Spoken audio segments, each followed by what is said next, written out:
Díagweave Galéir a Cordia agus Tá Fáilte wrote, Welcome to Be My Guest with me, Mary Honan, on Lear Media TV, supporting the Samaritans, Limerick and Tipperary, Clare's Wish Foundation also. Now, my very special guest today is a lovely man who I got to know on LinkedIn, who's living in the United Kingdom now. Seamus McGarry is a native of Kilkenny and has been a prominent member of the Irish community in Britain for over 40 years. He will be well known in the GAA circles from the 60s as a hurler in London and in Hertfordshire. Seamus has served over 10 years of office as chairman of the Federation of Irish Societies in 2 terms. He was a founder member of the Ireland Fund of Great Britain and in 1988 and is still currently a trustee of the fund. After 30 years service with BT, Seamus retired in 1992.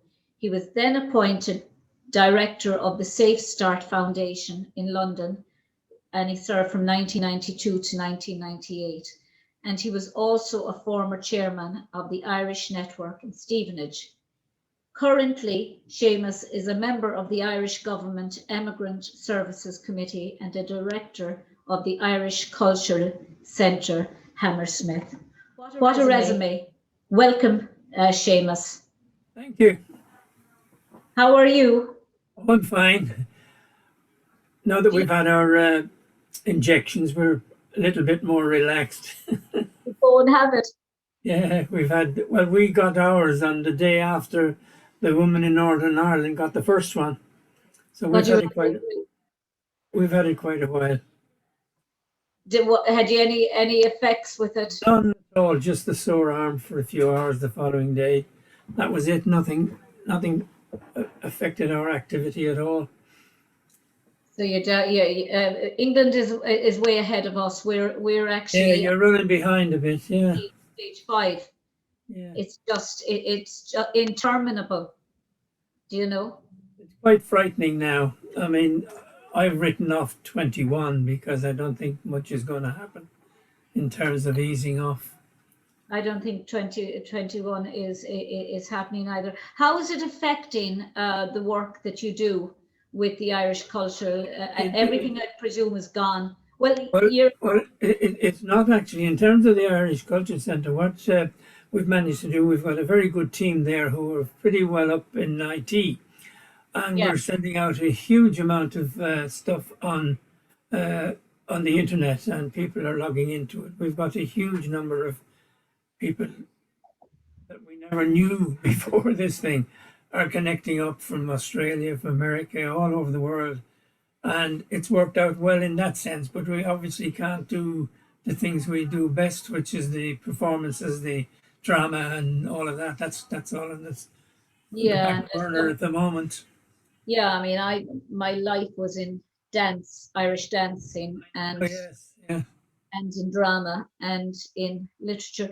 And we're social creatures. We're social animals. Yeah, we're social animals. That's one of the things that really has come home to us here. Zoom calls are fine for getting a little bit of business done, but there's no body language and there's no opportunity to have a chat afterwards and find out what the hell the rest of them are up to. You know what I find the hardest, Seamus, and you as an Irishman, you probably got used to a different way of doing things in the UK. I know I was born in London and all my family are still in London. But my mum was Irish and she couldn't adjust to being away from home. Had she had Zoom and if she had been involved in an Irish community, it would have helped. Yes, it would help. But she was amongst all non-Irish people. That's right. I was in the same position really. I never worked with any Irish people.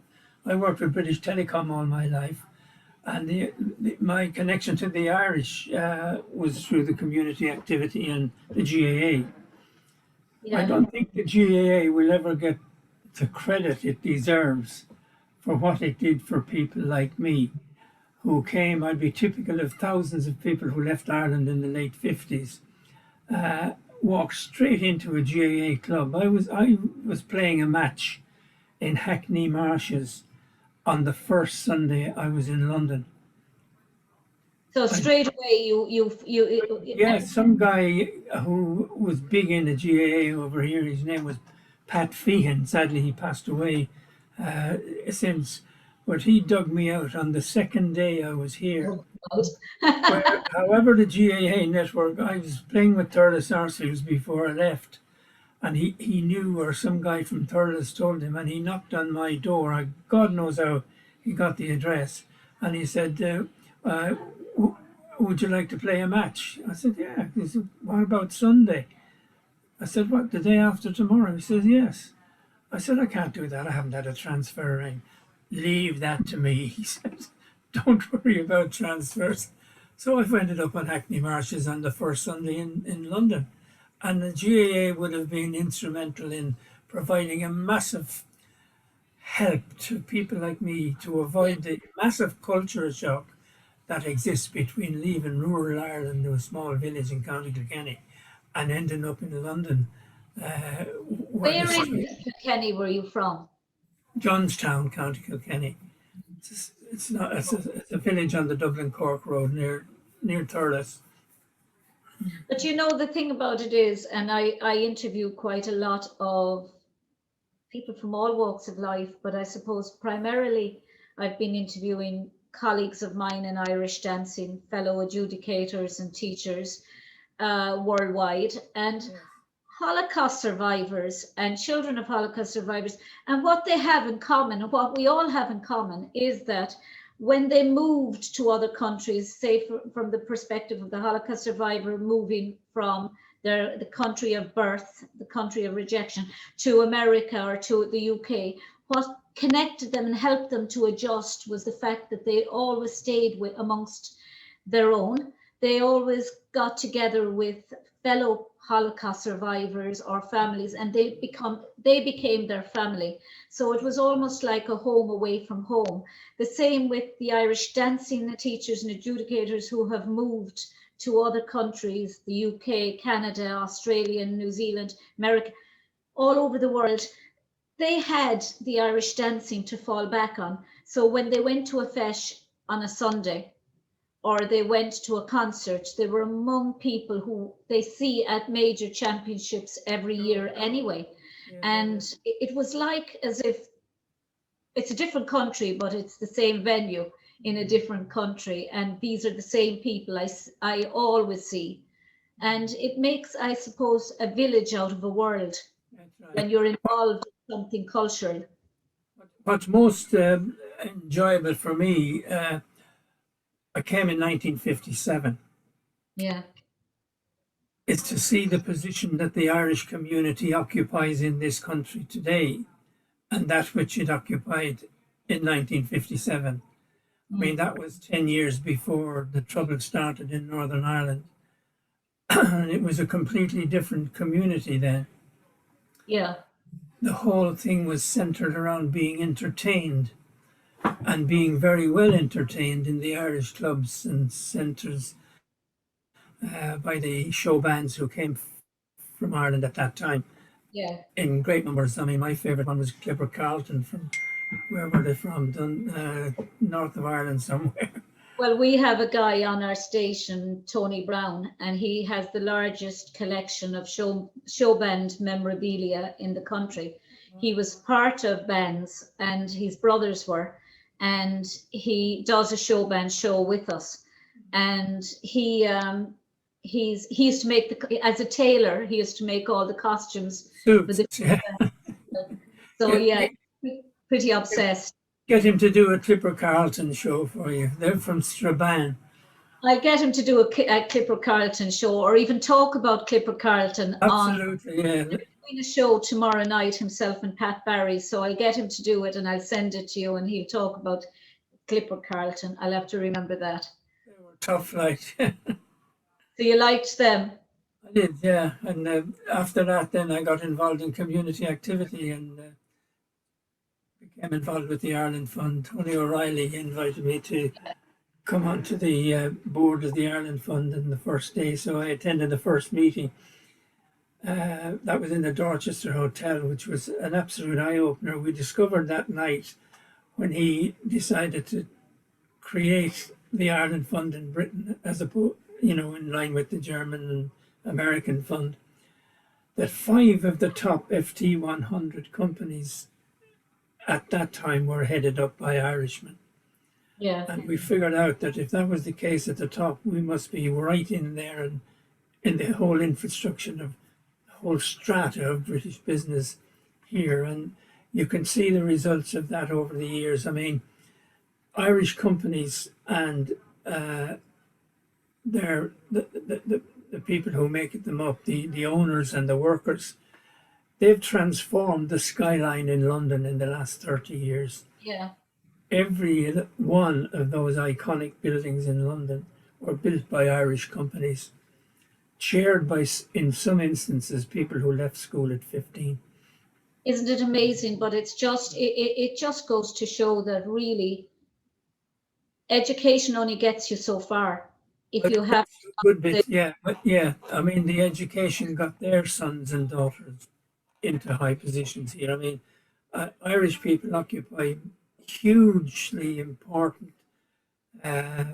areas of activity in the health service, the police, yeah transport, all walks of life here media have media. Irish people in positions of importance. But don't you think Yeah, the media, look, they've taken over the media. taking over the media? I mean, when you look at, we're involved here in the station because we're trying to, I think my concept for this station is that it provides a service not just for the Irish, but particularly the diaspora. Because I Oh, hark back to my own childhood. I was born in London. My dad was from London. But had mom had something like our station that yes, she could have listened to an Irish voice or an Irish sense of humor for just an hour in a chat, that might have just filled that gap of yearning for another day to give her absolutely. that extra day. In my view, there are two huge misconceptions about the relationship between the Irish and the English or the British. The Irish in Ireland have absolutely very little concept of the Irish in Britain, Yeah, and agree. Britain has no concept at all of the Irish in Ireland. Yeah. There's a huge misconception there, and any program that can straighten that out would be of great value. We had some of Irish television a few years ago, and it all caved in, and it was a huge loss to our elders because they were able to see what was going on in Ireland. Well, Tara television was yeah, one of the, yeah. and I have to say my complaint has for years as chair of the federation. I spent my whole life fighting RTE to provide some kind of a service to the Irish in Britain, Yeah. and it started in a few instances and then fizzled out. I think there's a problem associated with advertising, but they've never managed to, in my view, thoroughly identify the community we have here and recognize how well it has done, except in very odd Well, circumstances. I You think need we're very much community. Well, we're obviously we're commercial based, but we have a very strong community ethos. I suppose because Pat Barry has been involved, he's fluent Gaeilgeoir, and then he was in an all Irish boys boarding school in Cork, and then he played hurling. So he has that side of it, and me with the dancing and the literature and the drama, and that we felt that our type of shows would lend themselves towards people who were homesick or people who just wanted absolutely, to yes. live in Britain or America, and they're proving popular. My dream would be that people would be coming on from London on the show and would be able to listen to our shows in, Well, say, I Irish all over. I can connect you to some fantastic people who were involved in Irish entertainment here. the dancing in particular is very well sorted Yeah, here, and you have a huge swathe of musicians coming through Coltis, good. and they're all starting up their own schools outside of Coltis now, That's and right. they're the performances are unbelievable, uh, far in excess of some of the stuff you're seeing in Ireland. But I We can can give get you people loads of I can give you on. loads of contacts to talk to. Yeah, if we can get people on as guests, say from London or all over the world, like we have, to tell their life story and their journey from Ireland to America, or to I should say London in your case, and or vice versa. People we're interviewing as well, people who have made the journey from England to Ireland, Mhm. or often the case, people going to the UK, not liking it, coming home and then thinking, no, I want to go back, and ending up going back again to the place that they left. It happened to my friend. She left Australia. She was 15 years in Australia. She left and came back with her family and then couldn't settle in Ireland. So she headed back to Australia, and she's 20 odd years back in Australia and would never come home now.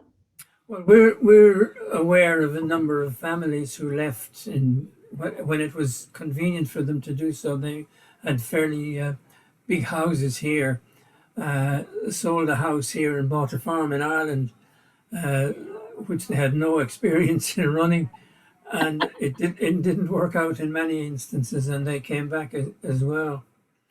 But we've changed out very much. We've changed the way we operate here. When I first became involved with the Federation of Irish Societies, the first thing we had to do in order to make a stand was to get rid of the clause which said non-sectarian, non-political. Now, if you think of being non-political and having the responsibility to represent the Irish in Britain, how are you going to do it if your constitution tells you you're non-political? Some guy can stand up in the meeting and say, hang on, you can't talk about that, it's political. So it took me and Jim McGrath, who was secretary at the time, and Tommy Walsh of Liverpool, 2 years to shift it, and we changed it to non-politically aligned, which allowed us the freedom to speak to the politicians in Ireland, which we thought was very important in Very. order to gain access to the politicians over here, because there were numerous political actions that the Irish needed to be involved in here to get what our people deserved. You had a situation where the European money was conducted through the Department of Employment and the Department of the Environment, and that you didn't have access to them, you didn't have access to European money. So that's what we set about doing, and we were very successful over the years in gaining quite a number of Yeah. introductions. Yeah, and we set up a series of events where, when we would have our annual congress, we would have a dinner in the evening, and we would invite serious politicians. We've had all sorts of people: Bertie Ahern, Mary McAleese from Ireland, and Enda Kenny. One year we would have had the Home Secretary at the time when I was involved. I was David Blunkett. We had several Secretaries of State from Northern Ireland, and we got to know these guys, and they were instrumental in including in or helping to include our caring agencies Yeah. with the organizations that they needed to be connected to in order to gain access. Well, there's another hugely instrumental organisation, Irish organisation in the UK as well, and we're involved in some way. They do a show on our station, and it's called A Bit of Business, and it's the British and Irish Trading Alliance, Oh and yes, yes, it's set up by Paul Whitnell from Cork, yeah, and John Fitzgerald, who's with BITA in London.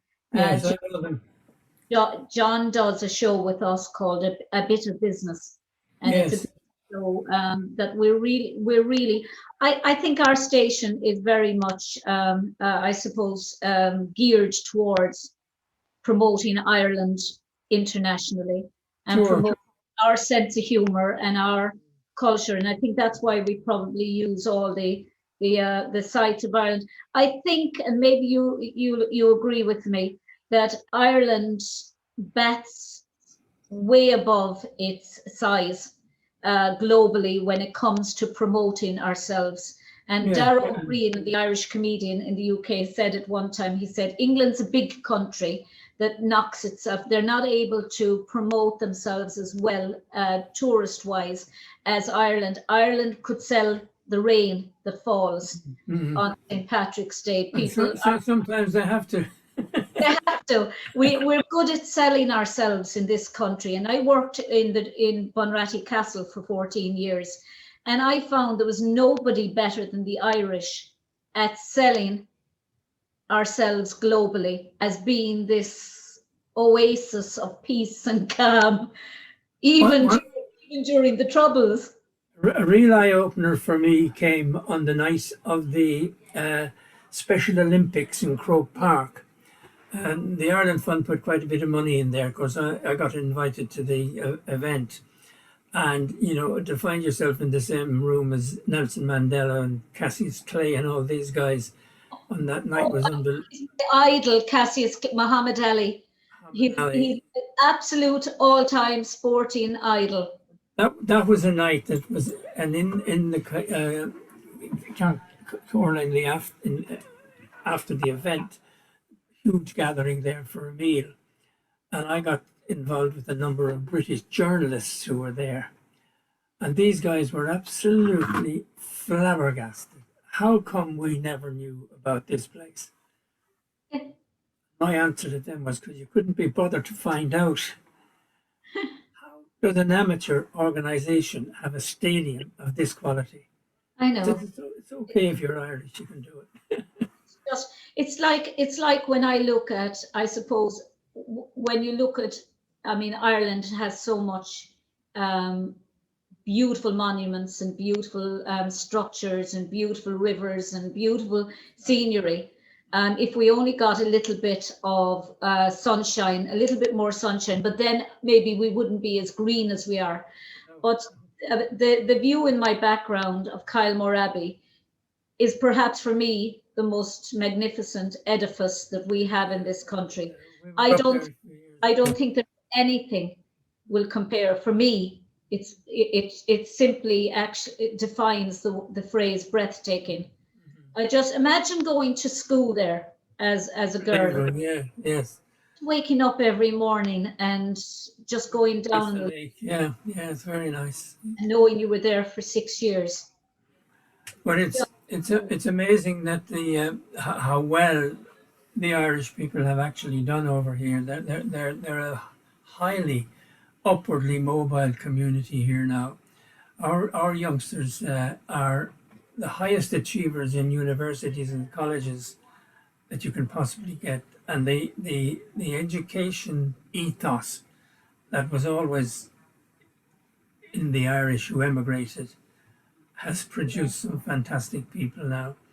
I wonder, is it just built into our genes that this desire to improve? To improve. Yeah, I think there's a desire there to do it as well, if not better than your parents. Or forever to be, in my case, an only child, to constantly want to please them, to even when they're dead, just to constantly not be a disappointment. Absolutely, I think there is an element of that in it. Yeah, I was extremely lucky when I came here first. I had none of the trauma that some people had.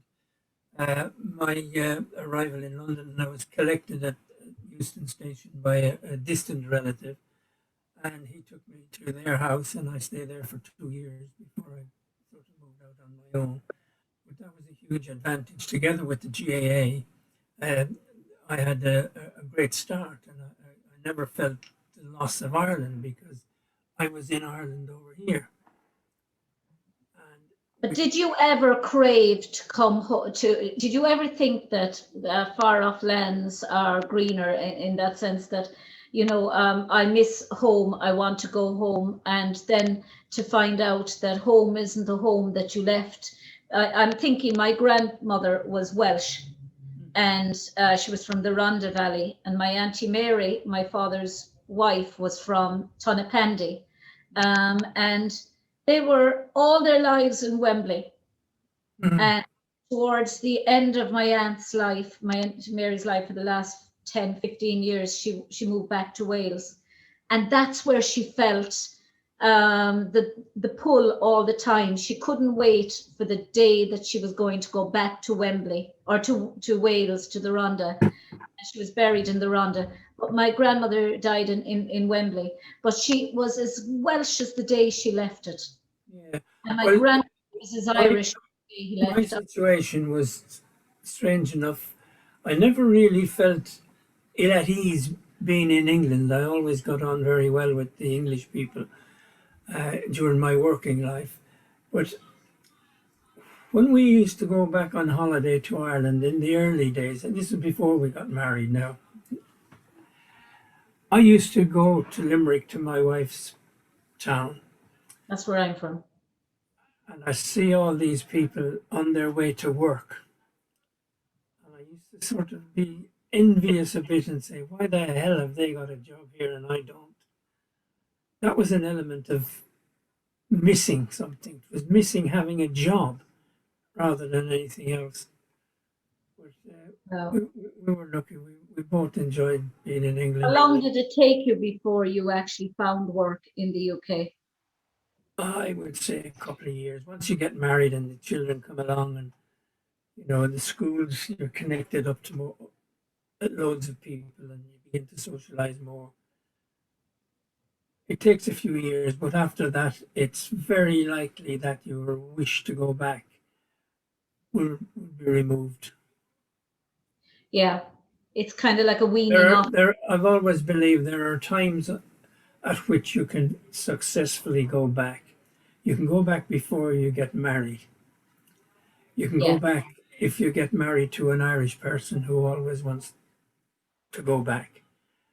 But if you leave it much longer, when the children come along and they go to school and a greater number of friends appear on the scene, and the children are logged into their groups of friends, it's impossible, I'd say, to yeah. take them back to Ireland. You see, I find myself trapped in this beautiful chasm between being Irish and being English.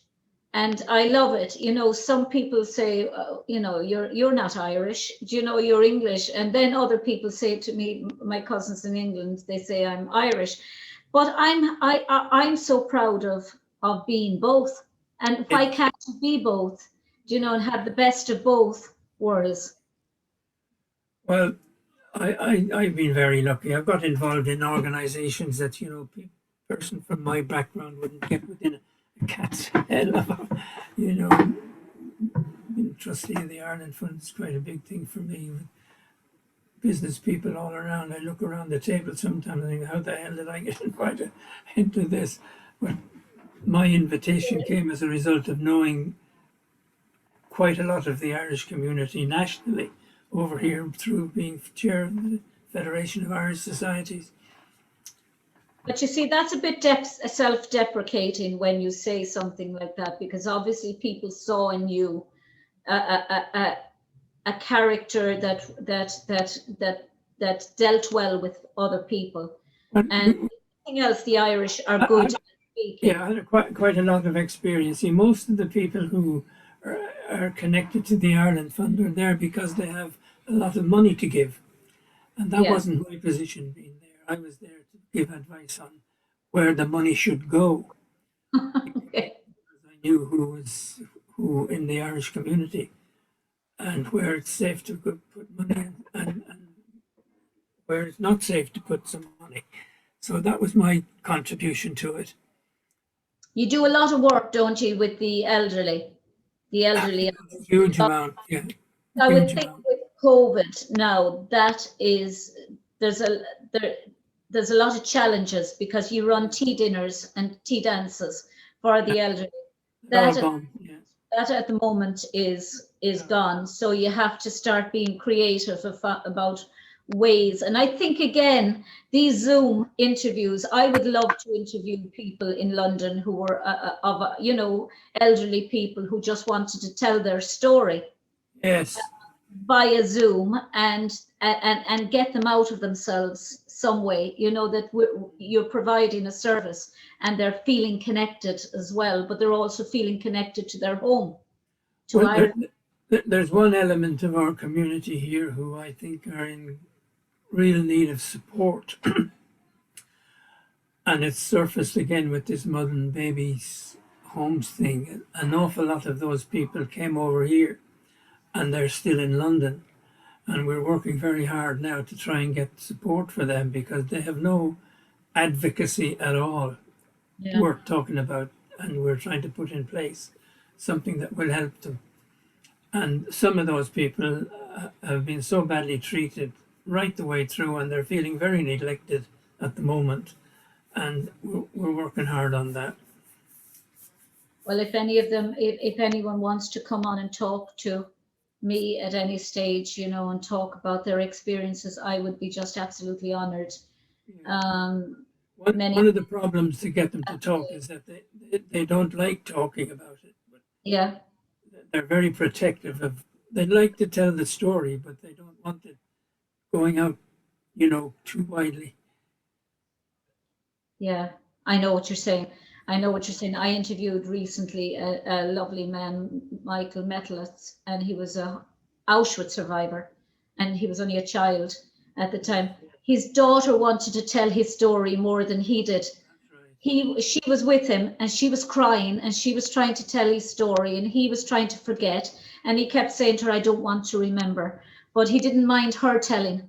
No, well, I got involved with when I was chair of the federation when they first, I think it was Bertie Ahern first made the apology for what happened, and there was a dull debate about it, a select committee debate. And Sally Mulready and I, Sally was secretary of the federation at the time, we decided to go to this debate to hear what it was all about. And I was absolutely appalled by some of the stories the survivors had to tell. Yeah. It was absolutely appalling to have to listen to it. And given how difficult it was to listen to it, just imagine how much more difficult it was to go through it. And Horrendous, but Seamus, it's events like that, and I've learned from all the interviews I've done with survivors of every kind of genocide. I spoke to a lovely lady the other day who was sentenced to 100 lashes and death by hanging in the Sudan, and she was a victim of genital mutilation as a child, all because she wouldn't convert to Islam, that her father's religion, she was brought up as a Christian, and she converted to Catholicism, and she wouldn't renounce it, so she was imprisoned for a few years. But the Vatican and America and Britain, everyone got together to get her released. But what I noticed was that it doesn't end with the physical victim of events like that. These carry on into the next generation. How they relate to or their inability to communicate with their own children because they had no childhoods themselves, or their childhoods were traumatized. Yes, And the affected next by it. generation suffers. So you become generations of victims out of the one event, that you think, oh, she's grown up, she's had a family, everything's happy. It isn't, because the relationship, their whole lives are so fractured, they're unable to have proper relationships with their own children in many cases. And one of the advantages we have here is that the organizations are well set up around the country. The caring agencies within the Irish community are second to none. yeah, They're all run by very intelligent and committed people. yeah, And it's good in that sense that we also have the Ireland Fund and the Irish Youth Foundation and Safe Start Foundation and all these organizations who put a huge amount of money. I mean, every cheque signed by that goes into the Ireland Fund and the Irish Youth Foundation in Britain are signed by, whether they're company cheques or individuals, are signed by Irish men and women. We have a good track record in looking after our own here. Yes, and it's very important. I think, you know, people say it's nationalism in an extreme when people look on their own country people. But if you can't look after your own people We're not going first, to look after anyone. you're not going to be able to look after anybody else. No, that's true. You know, I mean, I wouldn't be the most financially savvy person in the world. In fact, I'd be probably the worst. Money burns a hole in my pocket. I'd be the worst. Money burns a hole in my pocket. But I always believe that if you have 4 children and a husband and a wife and a family, and they haven't got enough to feed those 4 children and themselves, how can they possibly invite somebody else in to have dinner? Do you know, unless you actually give everyone tiny little portions. Do you know, so you have to look after your own first, and then when your own is flourishing, be kind to everybody, but look after your own people. Yeah, but it is encouraging nowadays that we've managed to survive this thing as far as we are now. And hopefully we'll get out of it, but I don't think it's ever going to be the same as it was before. I think this disease, or whatever you like to call it, is here for good, and will only be continuously injected against it over the years. I think you're right. I think it's something we're going to have to live with. And the sooner governments realise it, perhaps the better, the quicker everyone will get back to normality, because I don't think that we can, I don't think countries can close down much longer. People are... It'll be a new normal. I hate that phrase. Yeah, I know, but that's what it's going to be. I mean, I've written off 1921. I don't think 2021. I don't think anything is going to happen. Johnson is mouthing off about opening up in a few weeks' time. I think is madness. Do you? I do, because we'll be locked down again at Christmas. You went there for a second. Your voice. You think we'll be locked down again? Yeah, I'm sure we'll be locked down. The schools are opening, and it's going to open up all sorts of things. They're going to have 20,000 people at football matches later on in the year. They're not learning the lesson. I can't understand the whole thing here in Ireland. I mean, you had the Cheltenham races the other day. Yeah. You have the soccer matches, the rugby matches, all of them playing. They can talk forever about being in bubbles. But if the Ireland team is playing the English team, and then they're playing the Welsh team, and then they're playing the Scottish team, and then New Zealand, and how is it, you know, for say, the organisations say that I'm with on Comisiún Larinca Gaelica, the Commission for Irish Dancing. No, none of the schools are allowed to open. And yet you have children who are spaced apart dancing and have to remain spaced apart throughout the whole dance. And at the most, you'd probably have 20 inside in the class. But yet you can have rugby matches and every kind of match going on. And you can jump into rugby scrums. That's okay. And they can hug each other after the match when Ireland won the other day. And I'm looking at TV and I'm saying, we can't even get back teaching dancing. You're hugging each other.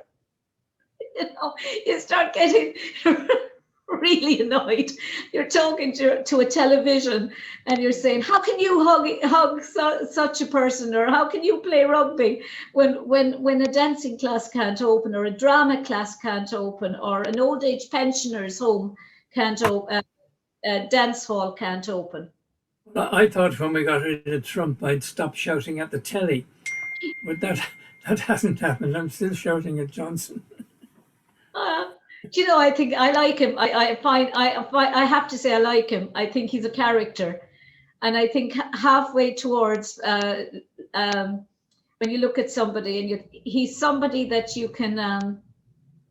he's not cold and clinical. He doesn't come across as being cold and clinical. He comes across as being a likable rogue. So what do you think about his policy to give the nurses a 1% wage rise?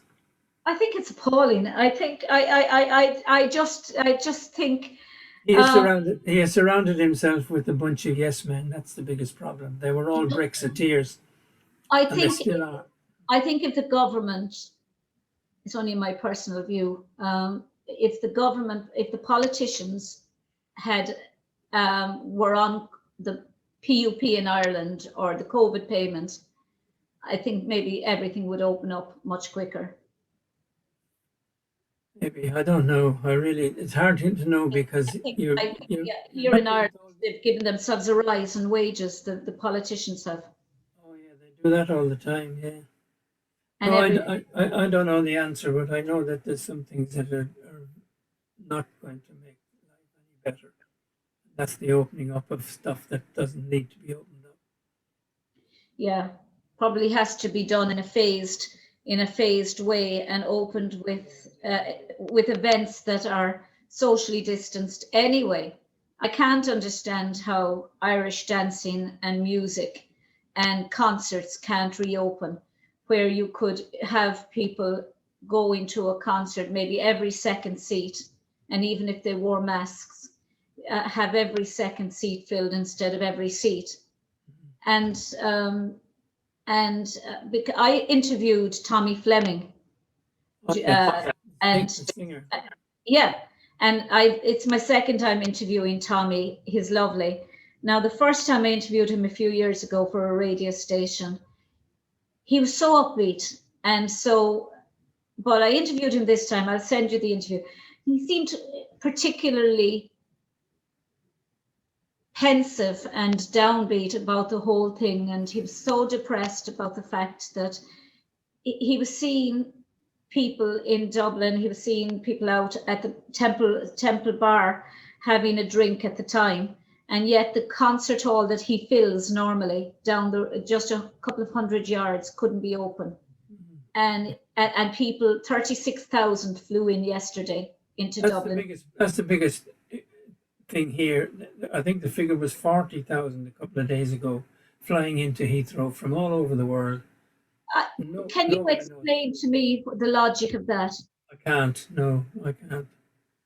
I mean, everybody is doing their very best. I haven't gone past 3 kilometers since last March, and the 5 kilometer limit, but yet 36,000 people can fly in and be told, when you go home, quarantine for 14 days. And you're saying to yourself, well, if the quarantine period is 14 days, why is everyone else in lockdown since you might as well say since December? True. This year we're on stage 5, level 5 again. And it's just very hard. Well, we've gone from probably having events in London 3 or 4 times a week to nothing. In the beginning, it was great. You know, you get to a Friday night and Saturday night, and Christ, I don't have to go to London tonight. That's fantastic. But that only lasts for a few months, and you suddenly start thinking what you're missing. And you can see it in the children. Know, it was a novelty in the beginning for children to be out of school. That's right. Yeah. They couldn't wait to get back. No, they couldn't. It's a shame what's happened to the kids, because it's going to be very hard to figure out the long-term effect of all of this on the children.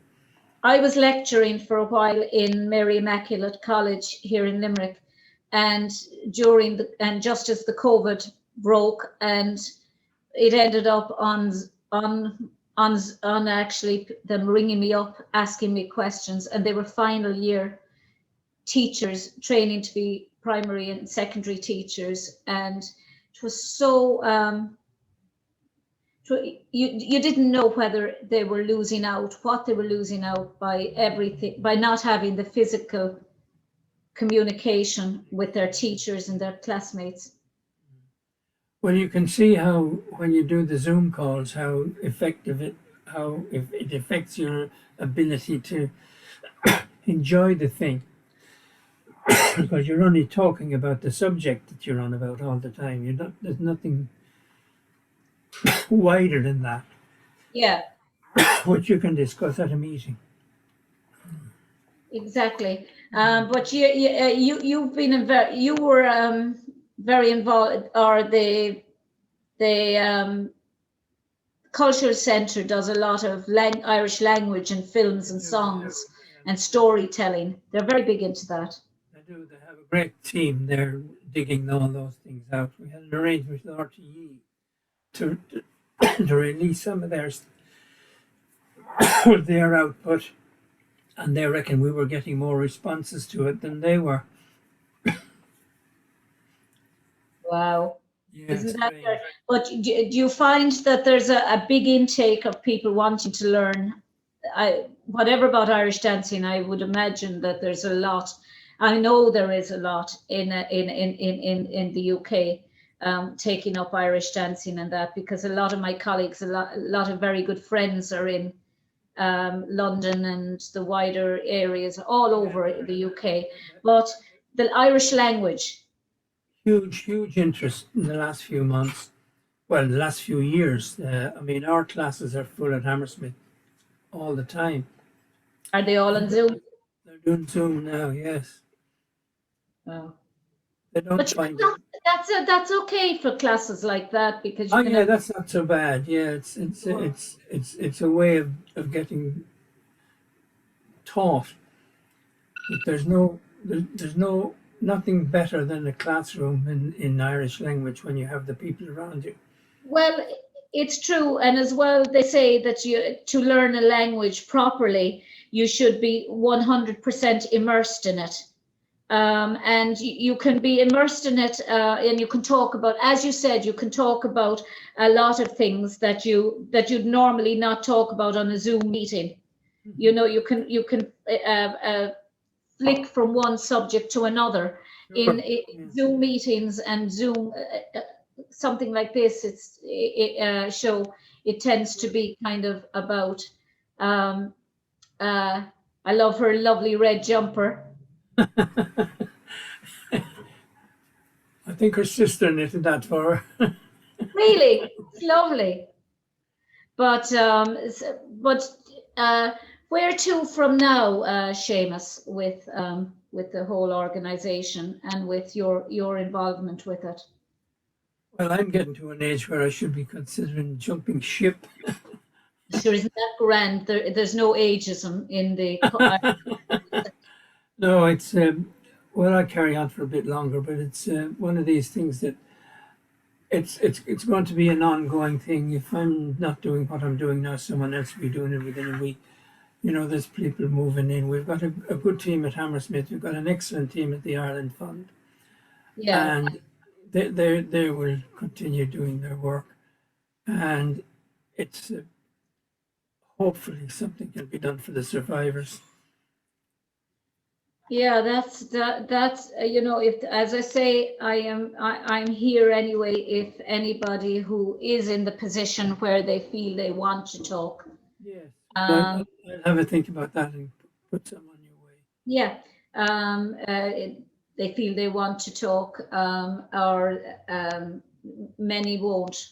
I would imagine many are in the situation where they're feeling their unnecessary anguish of It's a shame that they're like that because what happened to them was not their fault. no. It was imposed on them, and they shouldn't feel guilty about it. They are ashamed, I suppose, of it, and because of their family Yeah, connections in Ireland, a lot of them are in a position where their families don't know. yawn as well. I hope we're not boring you. Oh no, it's this room is very small and there's not a lot of air in here. But But there's you have a children's program as well, which is, according to your website, it's very well developed and very well attended that's as an right, yeah, program. yeah. And There's some huge amount of training for kids in things Irish here at the moment. There's an organisation run by a woman called Eilish Byrne Whelan, Fehan Keol. They have a fantastic team of kids there. There's about 4 harpists line up in front of their group. It's tremendous. I must connect you up to her. She'd be a very interesting woman for you to talk to. My favorite instrument of all. I have a friend, Madeline Meehan, and she plays. She used to play in Bunratty, but she was to teach me the harp. But we have some great harpists over here. Yeah, we have Emer Kelly is a brilliant. Would love to have her on. I'll make a list of people that you might talk to. Fabulous. I mean, you have a literary program as well, don't you? I'll connect you up to the chairman of the Irish Literary Society. Fabulous. You're the man. You're the man to know. So they have fantastic events. Yeah. On Irish literature. And we have a historical society as well. There's a huge amount going on in this community.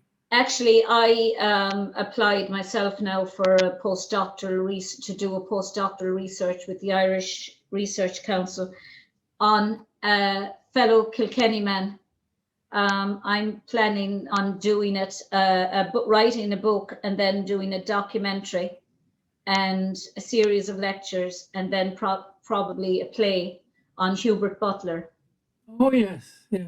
And he isn't very well known apart from his own writings. And there's one PhD done on him in Oxford supervised by Roy Foster. Oh, yeah, I know Roy. Roy's a friend of mine. Yeah. Yeah, I'd love to interview Roy Foster. He's an amazing man. But I'm hoping anyway I'll know before the end of this month if I've got the funding. So fingers crossed. Yeah, I hope so. Because I'm looking at his time in Austria, 1939 to 45. Mm-hmm. So it's interesting time. Yeah, he was a fascinating man. I'm not familiar with him. No. He was a fascinating writer, and he was considered the Irish George Orwell. Oh. And he had a big blow up with the Catholic Church because of their involvement with the Croatians and their protection of Croatian Nazis during World War II. Yes, yes. And he ended up going to Austria and working with the Quakers to smuggle Jews out of war-torn Austria into Ireland and onto Americas. So he's a fascinating man. He kind of railed against the system when no one did. You know, but it affected the sales of his books because the church destroyed him. Screwed him down. Yes, they don't allow anyone to get away with being critical. No, no. I love your picture behind. That picture is a drawing of J.P. McManus does a golf tournament. Yeah. And this guy did a cartoon of everyone who played. Anyone who's anyone in golf in 1960. I can see Tiger Woods. Yeah, it's there. Yeah, he's there. Yeah, they're all there at some place. There's McManus colours there. Yeah, I usually use the look at that. Wow. That's as close as I can get to it with this cord. Oh, it's superb. Gosh, you should frame it. You should frame it. It's hanging up there, covering the electrics. That's where the fuse box is. But you're very much yourself into literature. Well, I do a lot of reading. I mean, when you don't get one of my biggest regrets is I never managed to get to university. That great Limerick man who introduced free education did it a few years after I came to England. John O'Malley. Yeah, Donegal O'Malley. So we didn't avail of it, and it's one of the biggest regrets I've had. But So why don't I, you do it now? I had to go. I got into the GPO by going to night school in Hackney Wick in London when I first came over here. I remember doing 2 winters down there. It was pretty grim. But anyway, we managed to get enough in between my ears to get me into what was the GPO then. It changed later to BT. BT. Yeah. But Seamus, you could still do a degree course. I mean, in Mary Immaculate, they have people of all ages doing degree courses. People are going back now and doing courses, like you could do a course in literature or in history or the history of the Irish in London. Well, I mean, I'm 82 now, so I won't be. I won't I be. know about 71. Because we were saying, I was saying to Pat, he's 67, and he said he's probably around the same age as me now because he would have been hurling in London in the 60s, and that would have been, he would have been junior, he wouldn't have been senior because there wouldn't have been senior hurling there. So we thought about 70, 71. 80, 82. 82 yesterday. Oh, happy birthday. If I didn't yesterday, I could have had a virtual cake. Yeah, my daughter made a cake with Manchester United Oh, on it. Seamus, you're not a Manchester United supporter. I came to this country a few days after the Manchester United crash, Okay. Oh, and I God. looked into the team at that time, and I've been with The Busby Babes. them. Yes, a lot of Irish people in the world at that time. We're Liverpool. I won't hold that against you.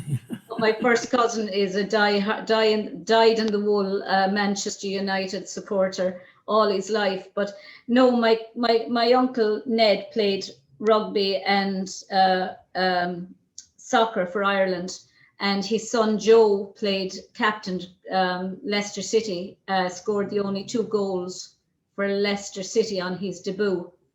So they were very involved in soccer and rugby and Ireland and Liverpool because my uncle's father was from Liverpool, so that's how we followed Liverpool. Manchester United is a bit. There's a lot of Irish support for Liverpool here. Yeah. The Irish, a lot of people in the Irish community, they either support Liverpool or Manchester United. Yeah. Get the renegade with Arsenal and Tottenham. Or Chelsea. Yeah. Well, Seamus, it's been absolutely wonderful talking to you. Well, we covered a bit of it. We covered a lot. I think when you listen back to it, you'll wonder, you'll say we rambled on from different subjects on, but sure, that's what we Irish do. That's no problem to us, yeah. We go on a journey. But thank you very much, Seamus. No problem, you're very welcome. And I'll sign us out and I'll just have a chat with you. Shindera Leshan Clare, that's the end of the show for today. Until the next time, Lacuna of Day. Bwalam Tugaler Chiacana, Sonis Agus Gro, Agus Gadeshiv Sloan.